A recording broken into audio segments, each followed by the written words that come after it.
కలిసినప్పుడు వందల మంది నేను వికలాంగులను నెంబర్ పెట్టుకొని పోయినా. ఈ మూడింటికి ఒప్పుకున్నాడు. ఎప్పటి నుంచి ఇస్తాను ఒప్పుకున్నాడు, వాళ్ళ మేనిఫెస్టోలో పెట్టేశాడు.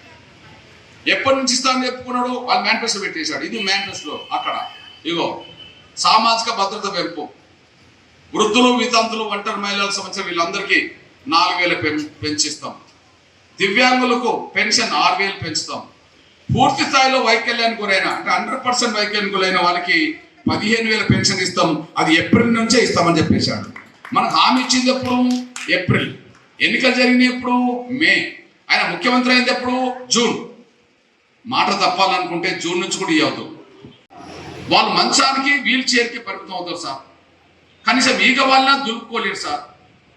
ఇక దోమ కొట్టినా దులుపుకోలేరు సార్. అట్లాంటి వాళ్ళు ఎవరో ఒకరు వాళ్ళకు తోడు లేకపోతే వాళ్ళు బతకలేరు సార్. దయచేసి వాళ్ళకు నెలకు ఒక 15,000 రూపాయలు పెన్షన్ ఇస్తారని చెప్పి నేను విజ్ఞప్తి చేసి వచ్చాను.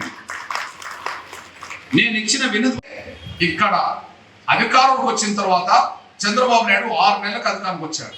ఈయన డిసెంబర్లో అధికారంకి వస్తే 2023లో, ఆయన 2024 జూన్లో అధికారంకి వచ్చేశాడు.